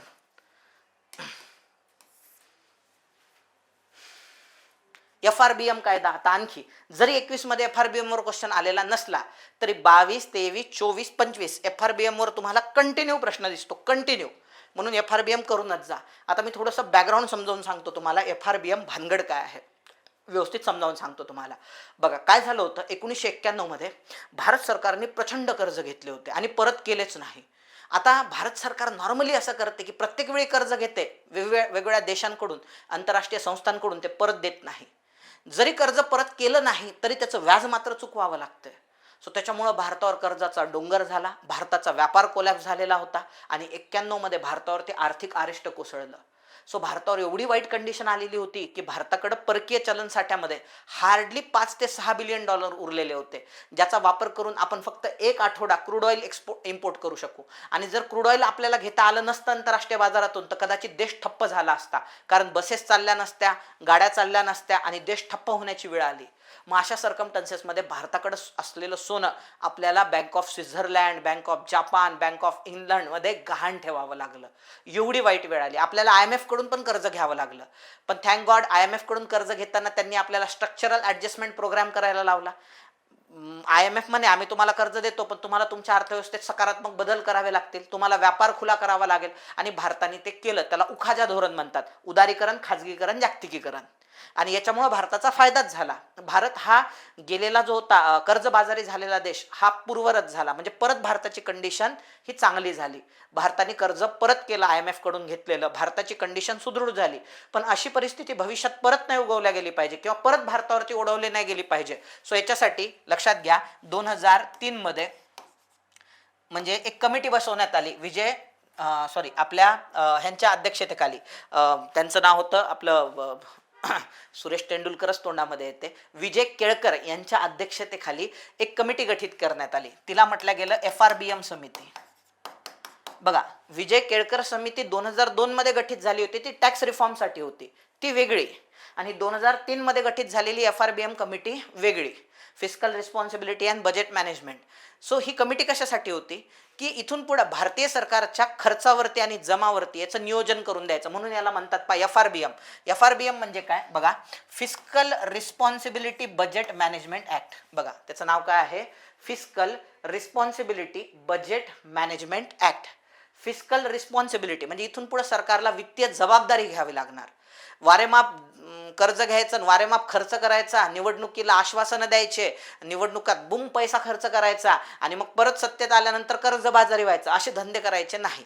इथून पुढे तुम्हाला काय करावं लागणार, म्हणजे नॉर्मली 2004, 2005 पासून ते 2008, 2009 या 5 वर्षाच्या कालावधीमध्ये यांना टार्गेट देण्यात आले आणि एक कायदा पास करून ते त्यांच्यावर बंधनकारक बनवलं सरकारवरती की या कालावधीमध्ये तुम्हाला रेव्हेन्यू डेफिसिट जी आहे ते 0% वर आणायचे आहे आणि फिस्कल डेफिसिट म्हणजे तूट जी आहे ती 3% वर आणायची आहे कमी करून.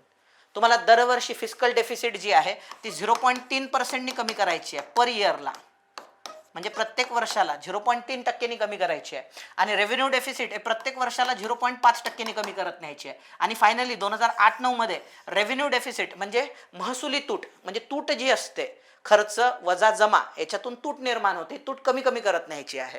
म्हणजे सरकारकडे 80 कोटी जमा झाले, सरकारने 100 कोटी खर्च केले तर 20 कोटीची तूट आली. सो हे असं करायचं नाही, तूट कमी करत न्यायची. 80 कोटी जमा झाले ना 80 कोटीच खर्च करा तुम्ही. मग हे रेव्हेन्यू डेफिसिट जी आहे महसुली तूट ही 0% वर आणायची आहे आणि फिस्कल डेफिसिट ही 3% वरती आणायची आहे. सो ह्याशी अशा पद्धतीनं सरकारवर हे बंधनकारक करून सरकारचं कर्जाचं प्रमाण कमी करणे, मग त्याला म्हटलं गेलं फिस्कल रिस्पॉन्सिबिलिटी आणि बजेट मॅनेजमेंट. यासाठी तुम्हाला दरवर्षीचं जे बजेट आहे जमा आणि खर्च हे तुम्हाला मॅनेज करायचं आहे. मग ह्या कायद्याला FRBM ऍक्ट म्हणतात. हा कायदा जो आहे तो कोणत्या वर्षी पास करण्यात आला त्याची डेट लय महत्वाची आहे. 1 मिनिट मी तुम्हाला बघून सांगतो. बघा त्याचा मी स्क्रीनशॉटच काढलेला आहे, लक्षात घ्या. 26 ऑगस्ट 2023 ला कायदा पास झाला, लक्षात घ्या. आणि 5 जुलै 2004 पासून हा कायदा लागू झाला. ऍक्च्युली परीक्षेमध्ये जे आहे कंबाईन त्याच्या डेट्सच विचारल्या जातात तुम्हाला, किंवा मी जे आता तुम्हाला समजावून सांगितलं याच्यावर पण क्वेश्चन येऊ शकतो. सो हा कायदा तुम्हाला जर विचारलं लागू केव्हापासून झाला तर 5 जुलै 2004 पासून. पास केव्हा झाला? 20 ऑगस्ट 2003 मध्ये. कमिटी केव्हा बसली? 2003 मध्येच बसली. कोणाच्या अध्यक्षतेखाली? विजय केळकरांच्या अध्यक्षतेखाली. कधीचं टार्गेट होतं? 2004-05 पासून ते 2008-09 पर्यंत. आता इथं काय करण्यात आला? केव्हापासून लागू करण्यात आला? तर उत्तर आहे 5 जुलै 2004 पासून लागू करण्यात आला. पुढे जाऊया. 19 जुलै 1969ला 14 व्यापारी बँकांचं इंदिरा गांधीने राष्ट्रीयकरण केलं होतं. त्या अशा बँका होत्या ज्यांचं मूल्य जे आहे ते 50 कोटीपेक्षा जास्त होतं. बँकांचं राष्ट्रीयकरण म्हणजे काय? सो 1969च्या आधी किंवा या तारखेच्या आधी सगळ्या बँका जवळपास, एक एक्सेप्शन SBIचं जर सोडलं तर जवळपास सगळ्या बँका ह्या खाजगी मालकीच्या होत्या. आणि त्या काय करायच्या? अशाच लोकांना कर्ज द्यायच्या ज्यांच्यामध्ये कर्ज परत करण्याची क्षमता आहे, म्हणजे श्रीमंत लोकांना. आणि यामध्ये गरिबांना कर्ज मिळतच नव्हतं. कर्जाची सर्वात जास्त गरज कोणाला असते? गरिबांनाच असते. हे इंदिरा गांधींनी जाणलं. आणि ह्या बँकांना आपण किती सांगितलं, प्रायव्हेट बँकांवर किती निर्बंध घातले, तर हे गरिबांना कधीच कर्ज देणार नाही. कारण खाजगी बँका असल्यामुळं त्या प्रॉफिटसाठी काम करतात. म्हणून इंदिरा गांधीनं डायरेक्ट जाहीर केलं, आजपासून ज्या बँका ज्यांचं भाग भांडवल हे 50 कोटीपेक्षा जास्त आहे, सो आजपासून त्या बँका सरकारच्या मालकीच्या. त्या बँकांना पैसे देऊन दिले त्यांचे, आणि त्या सगळ्या बँका सरकारच्या मालकीच्या बनून गरिबांना कर्ज वाटायला सुरुवात केली. खतरनाक होती इंदिरा गांधी. सो 19 जुलै 1969ला 14 बँकांचं काय केलं? त्यांनी राष्ट्रीयकरण केलं. चला पुढे जाऊया आपण. 15 क्वेश्चन असतात दरवर्षी इकॉनॉमिक्सवर, त्यामुळे इकॉनॉमिक्सला बिलकुल हलक्यात घेऊ नका. मोस्ट ऑफ द पोरं आपला अभ्यासाचा वेळ हा हिस्ट्री जॉग्राफीवर घालवतात. तिथं मेरिटच नाही आहे तुमचा. मेरिट आहे पॉलिटी इकॉनॉमिक्सवर, त्याच्यावरती जास्त काम करणं अपेक्षित आहे. सार्वजनिक आयव्ययाचा खालीलपैकी कोणता विभाग आहे? एकदम सोपा आहे. सार्वजनिक आयव्यय म्हणजे काय? गव्हर्नमेंट इन्कम आणि गव्हर्नमेंट एक्सपेंडिचर. सो यामध्ये सार्वजनिक खर्च असणार आहे, सार्वजनिक उत्पन्न असणार आहे, सार्वजनिक कर्ज असणार आहे. सार्वजनिक स्वास्थ्याचा काय संबंध आहे? आयव्ययासोबत काहीच नाही आहे. म्हणून ह्याचं उत्तर काय आहे? ABC. याचा अभ्यास नसला तरी चालतो, वेळेवर तुम्हाला डिसिजन घेता आलं पाहिजे. तुम्हाला काय विचारलंय? बरोबर विचारलेलं आहे. ड चुकीचं आहे. सरकारच्या इन्कम आणि एक्सपेंडिचरमध्ये सार्वजनिक स्वास्थ्य काही संबंध नाही आहे. याच्यामध्ये कोणकोणते डिपार्टमेंट असतील? जमेचं डिपार्टमेंट असेल, खर्चाचं डिपार्टमेंट असेल, कर्जाचं डिपार्टमेंट असेल. स्वास्थ्याचा काय संबंध आहे? काहीच नाही. म्हणून उत्तर ABC आहे. पुढे जाऊया. 2011 मध्ये भारतीय लोकसंख्येची घनता 382 होती. एकदम बरोबर आहे. 2001 मध्ये मला वाटतं 324 होती आणि ती वाढून 2011 मध्ये 382 झालेली आहे भारताची लोकसंख्या. 2011च्या जनगणनेनुसार देशातील साक्षरता दर हा 73% होता. ऍक्च्युली हा 74% होता. पण आता काय करणार, म्हणजे आयोगापुढे आपण हतबल आहोत. आयोगाने हे पण विधान बरोबर दिलं, हे तर आहेच आहे, पण आयोगाने हे विधान बरोबर दिलं जेव्हा की भारतामध्ये साक्षरता दर हा 73% नाही आहे. भारतामधला साक्षरता दर हा 74% आहे. याच्यामधले 82% पुरुष साक्षर आहे आणि याच्यामधल्या 65% या स्त्रिया साक्षर आहे. लक्षात घ्या, स्त्रियांचा साक्षरता दर आहे 65 जवळपास, बरं का, 65%, आणि पुरुषांचा साक्षरता दर आहे जवळपास 82%, आणि 74% साक्षरता दर आहे. 74.04 आहे आपल्याकडे. पण आयोगाने हे बरोबर दिलं. आता काय करणार आपण?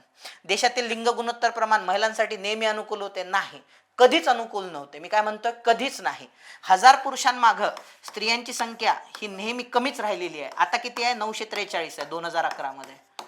943 म्हणजे 1000 पुरुष आहे तर 943 स्त्रिया आहे. हे प्रमाण कधीच असं झालं नाही 1000 पुरुषांमागं 1500 स्त्रिया, 1000 पुरुषांमागं 1100 स्त्रिया, 1050 स्त्रिया, किंवा 1000 पुरुषांमागं 1000 स्त्रिया, असं भारताच्या इतिहासात आजपर्यंत कधीही झालेलं नाही. म्हणून हे प्रमाण स्त्रियांसाठी नेहमी प्रतिकूल राहिलेलं आहे, अनुकूल नाही. म्हणून C चुकीचं आहे. याचं उत्तर हे फक्त C असलं पाहिजे.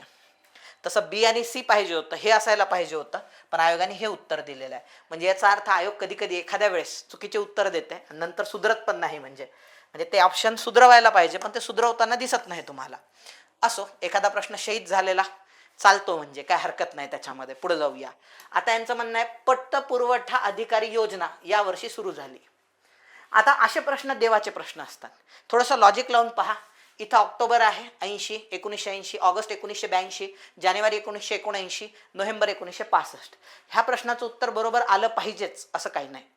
पण तरी सोडवण्याचा प्रयत्न करायचा. इथं काही कॉमन दिसते का बघा, ऑक्टोबर, ऑगस्ट, जानेवारी, नोव्हेंबर. जर असं झालं असतं चुकून, इथेही ऑक्टोबर आहे, इथेही ऑक्टोबर आहे, इथं जानेवारी आहे, इथं नोव्हेंबर आहे, म्हणजे उत्तर ह्या दोघांपैकी एक असलं असतं.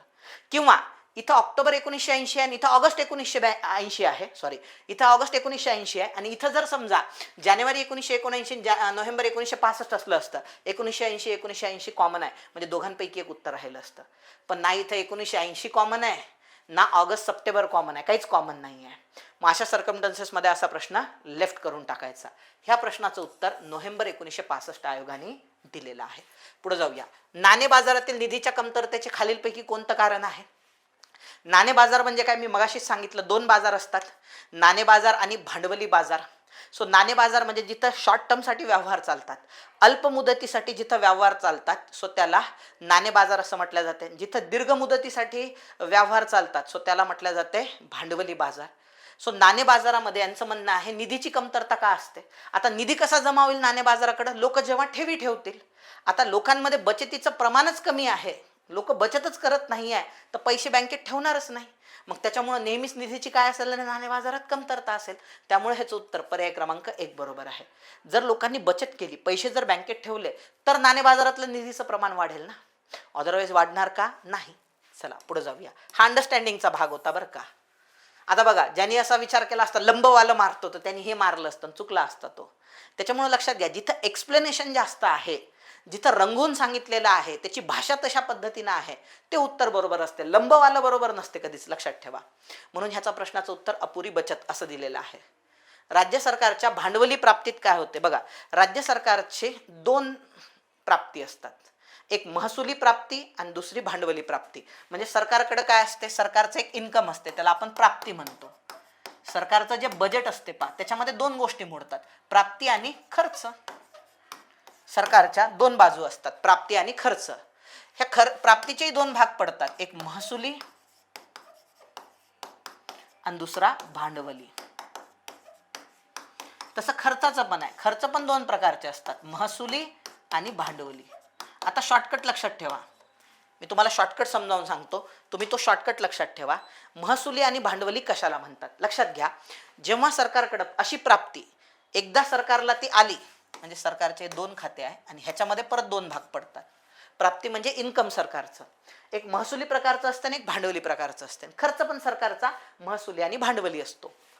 सो अशी जमा किंवा अशी प्राप्ती जी एकदा आली की सरकारला परत द्यायची नसते, त्याला महसुली प्राप्ती म्हणतात. उदाहरणार्थ टॅक्स, सरकारला एकदा टॅक्स दिल्यास तुम्हाला सरकार परत करते का रे, नाही. किंवा सरकारला एखाद्या कर्जावरती व्याज मिळालं तर सरकार परत करते का, नाही. सरकारला एखाद्या कंपनीमध्ये प्रॉफिट झाला तो त्या कंपनीला परत करते का सरकार, नाही. सो त्याच्यामुळं याला महसुली जमा म्हणायचं. अशी जमा जी एकदा मिळाल्यावर परत द्यावी लागते, उदाहरणार्थ कर्ज. आज नाही उद्या काय करावं लागते, ते परत करावंच लागते, म्हणून त्याला भांडवली जमा म्हणतात. आता तुम्हाला यांनी काय विचारलं, राज्य सरकारची भांडवली प्राप्ती म्हणजे अशी प्राप्ती जी आज नाही उद्या राज्य सरकारला परत द्यावी लागणार आहे. तर बाजार कर्ज 100% आज नाही उद्या परत द्यावे लागतात. केंद्र सरकारकडून उचल, त्याला इंग्लिशमध्ये बॉरोविंग फ्रॉम सेंट्रल गव्हर्नमेंट, म्हणजे केंद्र सरकारकडून जर राज्य सरकारने उधार घेतले तर उधार घेतलेला पैसा आज नाही उद्या परत करावा लागणार आहे, हे पण भांडवली आहे, ही पण भांडवली प्राप्ती आहे. आज भेटते उद्या परत करावे लागणार आहे. लोकांची अल्प बचत, भविष्य निर्वाह निधीतील योगदान. आता लोकांचं भविष्य निर्वाह निधी म्हणजे माझे बाबा आहे समजा, ते हेडमास्टर होते, समजा त्यांना 80,000 पगार आहे, तर बाबांना जर विचारलं बाबा पगार किती आहे, तर ते काय म्हणायचे, मला 80,000 पगार आहे, कटून 72,000 हातात येतात. मग 8,000 गेले कुठं माझ्या भावाचे, तर ते जातात भविष्य निर्वाह निधीमध्ये, त्याला PF म्हणतात, प्रोव्हिडंट फंड म्हणतात. आणि हे पैसे मग बाबाला रिटायर झाल्यानंतर मिळतात. एक वन टाइम मिळतात 30-40 लाख रुपये, आणि मग महिन्याला अर्धा पगार हा त्यांना काय मिळत असतो त्या ठिकाणी, ॲज अ पेन्शन म्हणून मिळतो. आता माझ्या बाबांना समजा नोकरी लागली 25व्या वर्षी, तर पप्पाचे जे 8-8 हजार रुपये दर महिन्याला जमा होत आहेत, समजा दर महिन्याला जमा होत आहेत, तर बाबांना ते 60व्या वर्षी परत मिळणार आहे रिटायर झाल्यानंतर. म्हणजे पुढचे 35 वर्ष हे पैसे सरकारकडेच जमा राहणार आहे ना.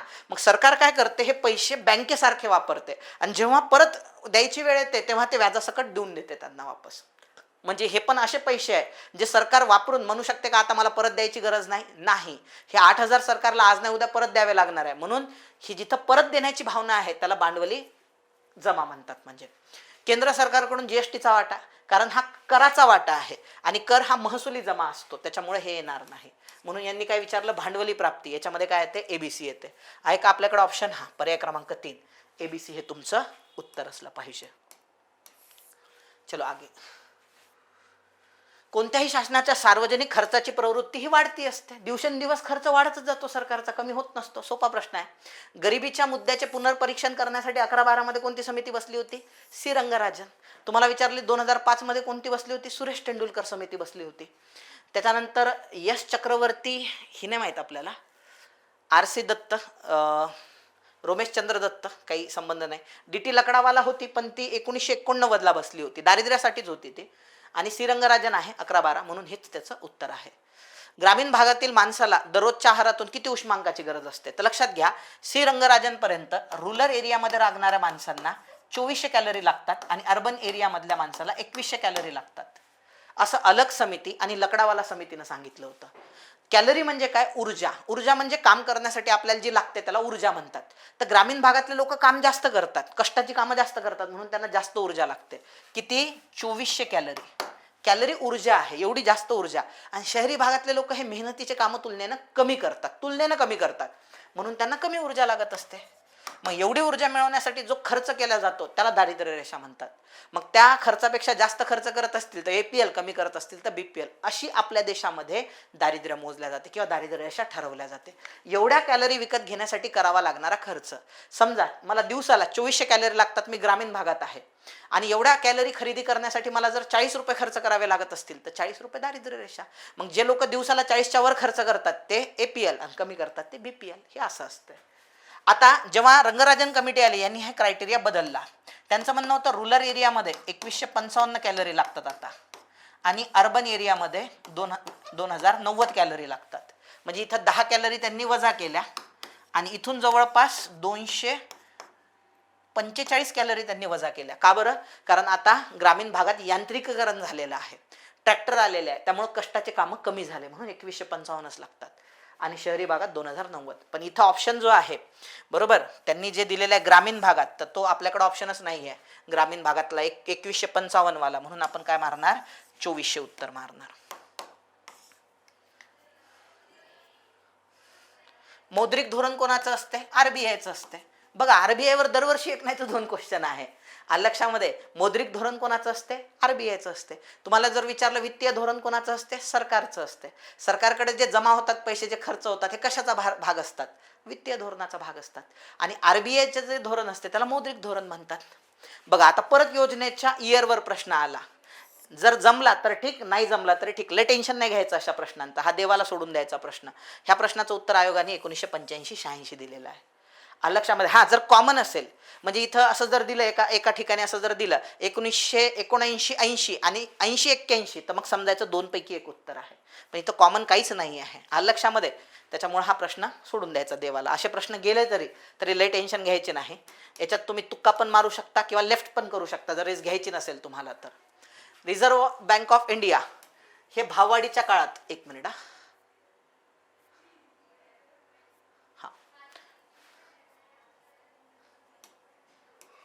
रिझर्व्ह बँक ऑफ इंडिया भाववाढीच्या काळात महाग चलन नीतीचा वापर करते. एकदम बरोबर आहे.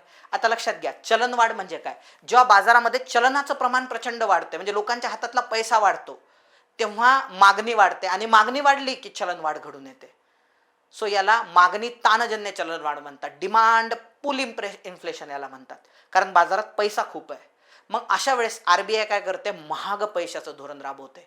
मग ती काय करते? बाजारामध्ये जो व्याजदर आहे कर्ज देण्याचा तो वाढवून देते, म्हणजे जेणेकरून लोकांनी कर्ज घेऊ नये आणि त्यांच्या हातातला पैसा आणखी वाढू नये. मग अशा वेळेस जर लोकांच्या हातातला पैसा वाढला नाही तर चलनवाढ आटोक्यात येते. मग बाजारात जर चलनवाढ असेल आणि ती जर आटोक्यात आणायची असेल, म्हणजे बाजारात जास्त चलनवाढ आहे ती आटोक्यात आणायची असेल, तर मग महाग पैशाचं धोरण राबवा, म्हणजे व्याजाचे दर वाढवा, म्हणजे पैसे कर्जाने देणं महाग करा. त्याला महाग पैशाचं धोरण म्हणतात. ऑटोमॅटिक चलनवाढ नियंत्रणात येते. म्हणून रिझर्व्ह बँक ऑफ इंडिया भाववाढीच्या काळात महाग पैशाचं धोरण राबवते, जेणेकरून चलनवाढ आटोक्यात आली पाहिजे. आणि जेव्हा भाव घटीचा कालखंड असतो तेव्हा याच्या विरुद्ध स्वस्त पैशाचं धोरण राबवते. चलन घट होत असेल तर बाजारात पैसा ओतावा लागतो, मग अशा वेळेस कमी व्याजदरात कर्ज द्यायला सुरुवात करते. मग बाजारातला पैसा वाढून परत भावघटीचं रूपांतर भाववाढीमध्ये होत असते. सो त्यामुळे हे पण बरोबर आहे. रिझर्व्ह बँक ऑफ इंडियाने 1951 मध्ये बँक दर 3% इतका करून स्वस्त चलन धोरण सुरू केले. आता हे तुम्हाला पाठ असणं शक्य नाही आहे. कोणत्या वर्षात RBIचे बँक दर किती होते हे लक्षात ठेवणं किंवा हे पाठ करणं मुळातच इम्पॉसिबल आहे.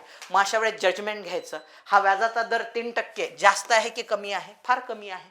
सध्या व्याजाचे दर हे 8%च्या जवळपास चालू आहे.